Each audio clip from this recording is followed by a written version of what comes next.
ಒಂದು ಸಣ್ಣ ಹಳ್ಳಿ. ಅಲ್ಲಿ ಜನ ಒಂದು ಕುಟುಂಬದವರಾಗಿ ಬದುಕಿ ಬಾಳ್ತಾ ಇದ್ರು. ಮೂಲತಃ ಎಲ್ಲರ ವೃತ್ತಿಯು ಕೃಷಿಯೇ. ಹೀಗೇನು ಮಾತ್ರಕ್ಕೆ ಎಲ್ಲರೂ ಒಂದೇ ವರ್ಗದವರು ಅಂತಲ್ಲ. ಅಲ್ಲಿ ಜಮೀನ್ದಾರರು ಇದ್ರು, ಕೆಲಸಗಾರರಿದ್ರು, ನೌಕರದಾರರಿದ್ರು, ಕೂಲಿಯವರು, ಜೀತದವರು ಎಲ್ಲರೂ ಇದ್ರು. ಶ್ರೀಮಂತಿಕೆ ಅವರವ್ರ ಮನೆಯಲ್ಲಿತ್ತು. ತಮ್ಮ ತಮ್ಮ ಶ್ರಮದಿಂದ ಬಂದ ಗಳಿಕೆಯಿಂದ ಎಲ್ಲರೂ ತೃಪ್ತರಾಗಿದ್ದರು. ಅವ್ರ ಮಕ್ಕಳು ಕೂಡ ಅನ್ಯೋನ್ಯವಾಗಿದ್ರು. ಎಲ್ಲರೂ ಸೇರಿ ಒಂದೇ ಶಾಲೆಗೆ ಹೋಗ್ತಾ ಇದ್ರು. ದಿನಾಲು ಸಂಜೆ ಮಕ್ಕಳೆಲ್ಲ ಶಾಲೆ ಮೈದಾನದಲ್ಲಿ ನೆರೆದು ಆಟ ಆಡ್ತಾ ಇದ್ರು. ಒಂದೇ ತರಗತಿ ಮಕ್ಕಳು ಬೇರೆ ಬೇರೆ ಗುಂಪುಗಳಲ್ಲಿ ಸೇರಿ ತಮ್ಮ ತಮ್ಮ ಬೇಕಾದ ಆಟ ಆಡ್ತಾ ಇದ್ರು. ಅಂಥ ಒಂದು ಗುಂಪಿನಲ್ಲಿ ರಾಮು ಅಂತ ಒಬ್ಬ ಹುಡುಗ. ಆತ ಊರು ಪಟೇಲರು ಒಬ್ಬನೇ ಮಗ. ಪಟೇಲರದ್ದೇ ಸುಮಾರು 600-700 ಎಕರೆ ಜಮೀನಿತ್ತು. ಮನೆಯಲ್ಲಿ 16 ಎತ್ತುಗಳು, 6 ಆಕಳು, 8 ಎಮ್ಮೆ. ಮನೆ ನಂದು ಗೋಕುಲ, ಸಮೃದ್ಧಿಯ ತವರು. ಪಟೇಲರ ಮನೆಯಲ್ಲಿ ತಲೆ ತಲಾಂತರದಿಂದ ಲಕ್ಷ್ಮಿ ಮನೆ ಮಾಡಿಕೊಂಡೇ ಕುಳಿತಿದ್ದಾಳೆ ಅಂತ ಇದ್ರು ಜನ. ಆ ಗುಂಪಲ್ಲಿ ಆಡ್ತಿದ್ದ ಹುಡುಗ ಇನ್ನೊಬ್ಬ ಚಂದ್ರಣ್ಣ ಅಂತ. ಅವನ ತಂದೆ ಚಪ್ಪಲಿ ಹೊಲಿಯವರು, ಮೋಚಿ. ಆಗಿನ ಕಾಲದಲ್ಲಿ ಮೋಚಿಗೆ ಒಂದು ಅಂಗಡಿ ಅಂತ ಏನಿರಲಿಲ್ಲ. ಯಾವುದೋ ಮರದ ಕೆಳಗೆ ಕುಳಿತು ಬಂದವರ ಚಪ್ಪಲಿಗಳನ್ನು, ದನದ ಲಗಾಮಗಳನ್ನು, ಪಟ್ಟಿಗಳನ್ನು ರಿಪೇರಿ ಮಾಡಿ ಕೊಡ್ತಿದ್ದ. ನಿರ್ದಿಷ್ಟ ಆದಾಯ ಅಂತೇನಿಲ್ಲ. ಹೇಗೋ ಜೀವನ ನಡೀತಾ ಇತ್ತು. ಬಡತನ ಅಭ್ಯಾಸ ಹೋಗಿತ್ತು. ಆದರೆ ಚಂದ್ರಣ್ಣ ಬಹಳ ಬುದ್ಧಿವಂತ. ಅದಕ್ಕಿಂತ ಮುಖ್ಯ ತುಂಬ ನ್ಯಾಯವಂತ. ಯಾವಾಗಲೂ ನ್ಯಾಯವಾಗಿ ಯೋಚನೆ ಮಾಡುವಂಥವನು. ಅವನ ಮಾತು ಸರಳ, ಅದರ ನೇರ. ಪ್ರತಿದಿನ ಸಂಜೆ ಚಿನ್ನಿದಾಂಡು ಆಡುವಾಗ ರಾಮು ಆಟದಲ್ಲಿ ಒಂದಷ್ಟು ಮೋಸ ಮಾಡಿದರೆ ಥಟ್ಟನೆ ಚಂದ್ರಣ್ಣ ಹೇಳಿಬಿಡ್ತಿದ್ದ. ಅವನು ಯಾರು ತಪ್ಪು ಮಾಡಿದ್ರು ಅಷ್ಟೇ. ರಾಮುವನ್ನು ಹಿಡಿದು ಎಲ್ರಿಗೂ ಚಂದ್ರಣ್ಣನ ಬಗ್ಗೆ ಭಯ. ರಾಮು ಪಟೇಲರ ಮಗ ಆದರೂ ಕೂಡ ಆಟದಲ್ಲಿ ಚಂದ್ರಣ್ಣನ ಬಗ್ಗೆ ಭಯ. ಅವನ ಮಾತಿಗೆ ಗೌರವ. ಯಾಕಂದ್ರೆ ಚಂದ್ರಣ್ಣ ಎಂದೂ ಅನ್ಯಾಯದ ಪರ ನಿಲ್ಲೋಲ್ಲ. ಹುಡುಗರು ಬೆಳೆದು ದೊಡ್ಡವರಾದರು. ರಾಮು ಹಳ್ಳಿಯಲ್ಲಿ ಶಾಲೆ ಮುಗಿಸಿ ಪಟ್ಟಣಕ್ಕೆ ಹೋಗಿ ಕಾಲೇಜ್ ಕಲಿತ. ತಂದೆ ಆಸೆಯಂತೆ ಹೆಚ್ಚಿನ ವಿದ್ಯೆಗಾಗಿ ಬೇರೆ ದೇಶಕ್ಕೆ ಹೋದ. ದೊಡ್ಡ ದೊಡ್ಡ ಪದವಿ ಗಳಿಸಿದ. ಪಟೇಲರಿಗೇನು ಕಮ್ಮಿ. ಪಟ್ಟಣದಲ್ಲಿ ಮಗನಿಗೊಂದು ದೊಡ್ಡ ವ್ಯವಹಾರ ಹಾಕಿಕೊಟ್ರು. ಒಂದೇ ಸಮನೆ ವೃದ್ಧಿ ಆಗ್ತಾ ಬಂತು. ರಾಮು ಪಟ್ಟಣದಲ್ಲೇ ದೊಡ್ಡ ಮನುಷ್ಯನಾಗ್ಬಿಟ್ಟ. ಎಲ್ಲರೂ ಆತನ್ನ ಯಜಮಾನ್ ರಾಮಣ್ಣವರು ಅಂತ ಕರೀತಾ ಇದ್ರು. ಚಂದ್ರಣ್ಣ ಶಾಲೆಯಲ್ಲಿ ಏನೋ ಚೆನ್ನಾಗಿ ಕಲಿತು ಹೆಚ್ಚಿನ ಮಾರ್ಕ್ ಗಳಿಸಿ ಪಾಸಾದ.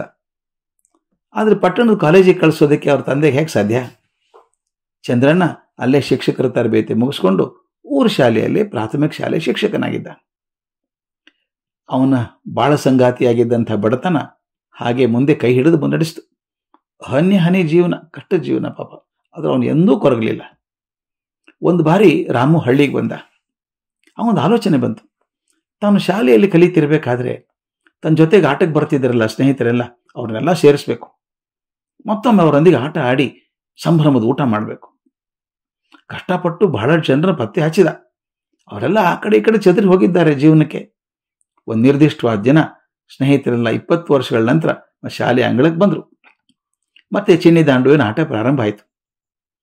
ಇದು ನೋಡಬೇಕು, ದೊಡ್ಡವರೆಲ್ಲ ಆಡ್ತಾ ಇದ್ದಾರೆ ಅಂತ ನೋಡೋಕೆ ಊರು ಜನ ಎಲ್ಲ ಸೇರಿದ್ದಾರೆ. ಆಗ ರಾಮು ಏನ್ ಮಾಡ್ದ ಗೊತ್ತಾ? ಗೊತ್ತಿದ್ದೇ ಅನ್ಯಾಯದ ಆಟ ಆಡಿದ. ಅವನಿಗೆ ಗೊತ್ತು ತಕ್ಷಣ ಚಂದ್ರಣ್ಣ ಅದನ್ನು ವಿರೋಧಿಸ್ತಾನೆ ಅಂತ. ಬೈತಾನೋ, ತಪ್ಪು ಮಾಡಿದೆ ನೀನು ಅಂತ ಹೇಳ್ತಾನೆ ಅನ್ಕೊಂಡಿದ್ದ. ಆಶ್ಚರ್ಯ, ಚಂದ್ರಣ್ಣ ನೋಡಿಯೂ ಸುಮ್ಮನೆ ಇದ್ದುಬಿಟ್ಟ. ರಾಮುಗೆ ತಡ್ಕೊಳ್ಳೋಕ್ಕಾಗಲಿಲ್ಲ. ಚಂದ್ರಣ್ಣ ಕಡೆಗೆ ಹೋದ. ಚಂದ್ರಣ್ಣ, ನಾ ಮಾಡಿದ ತಪ್ಪಿದ್ರು ನೀನು ಯಾಕೆ ಸುಮ್ಮನಿದ್ದೆ? ಯಾಕೆ ತನ್ನ ಶಿಕ್ಷೆ ಮಾಡಲಿಲ್ಲ ಅಂತ ಕೇಳಿದ. ಆ ಚಂದ್ರನ್ ಹೇಳಿದ, ದೊಡ್ಡ ಯಜಮಾನರ ತಪ್ಪನ್ನ ನಾನು ಹೇಗೆ ಎತ್ತಿ ಹೇಳಿ ಅಂತ ಹೇಳಿ ಮುಖ ಕೆಳಗೆ ಮಾಡಿದ.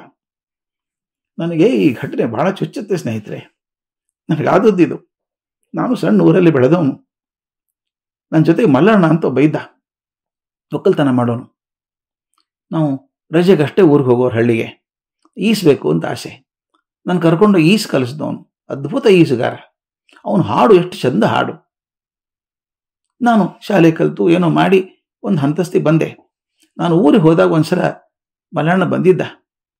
ನಾನು ಗುರು ಗುರು ಅಂತ ಕರೆಯುವಂಥವನು. ಬಾಲ್ಯದಲ್ಲಿ ಒಂದೇ ಸಲ ಬಂದು, ಗುರಣ್ಣ ಹೇಗಿದ್ದೀರಿ ತಾವು ಅಂತ ಕೇಳ್ದ. ನನ್ನ ಜೊತೆ ಕೂತ್ಕೊಳ್ಳಿಲ್ಲ, ಕೆಳಗೆ ಮೆಟ್ಲ ಮೇಲೆ ಕೂತ್ಕೊಂಡಿದ್ದ. ಬ್ಯಾರೋ ಮಲ್ಲಣ್ಣ ಮೇಲೆ ಅಂದರೆ, ಬೇಡಪ್ಪ ನೀವು ದೊಡ್ಡ ಸ್ಥಾನದಲ್ಲಿ ಇದ್ದೀರಿ, ನೀವು ಹಾಗೆ ಇರಬೇಕು ಅಂದ. ನನಗೆ ಅಳು ಬಂದ್ಬಿಡ್ತು ಸ್ನೇಹಿತರೆ. ಈ ಸುಡುಗಾಡು ಒಂದು ಶಿಕ್ಷಣ ಬಂತು ಅಂತ ಹೇಳಿ ಪ್ರೇಮ ಕರಗಿಸ್ಬಿಡ್ಬೇಕಾದ್ದು. ನೋಡಿ, ನಾನು ಮಲ್ಲಣ್ಣ ಅತ್ಯಂತ ಸ್ನೇಹಿತರಾಗಿದ್ದವರು. ಬಾರೋ ಇಲ್ಲಿ ಅಂತ ಎತ್ತಿನ ನೀರಿಗೆ ಹಾಕಿ ಈಸ್ ಕಲಿಸಿದಂಥ ಸ್ನೇಹಿತ ಏನೋ ಒಂದು ನನಗೊಂದು ಸ್ಥಾನ ಇದೆ ಅಂತ ಹೇಳಿ ಇಷ್ಟು ಕುಗ್ಕೋಬೇಕಾ? ಆಗ್ಬಾರ್ದದು. ನನಗೆ ಈ ರಾಮನ ಘಟನೆ ಓದಿದಾಗ ಅದೇ ನೆನಪಾಗ್ತಾ ಇತ್ತು. ಶ್ರೀಮಂತಿಕೆಯ ಅಂತಸ್ತುಗಳು ನ್ಯಾಯ ಅಸತ್ಯವನ್ನು ನುಂಗಿ ಹಾಕಿದ್ದು. ಸಮಾಜದಲ್ಲಿ ಆಗೋದು ಹೀಗೆ ಸ್ವಾಮಿ. ಬಹಳಷ್ಟು ಬಹುಪಾಲು ಶ್ರೀಮಂತರಿಗೆ ಸತ್ಯದ ನ್ಯಾಯದ ಪರಿವೇ ಇಲ್ಲ. ಬಹುಪಾಲು ಬಡವರಿಗೆ ಅನ್ಯಾಯ ಅಸತ್ಯದ ವಿರುದ್ಧ ಧ್ವನಿ ಎತ್ತುವ ಶಕ್ತಿ ಇಲ್ಲ.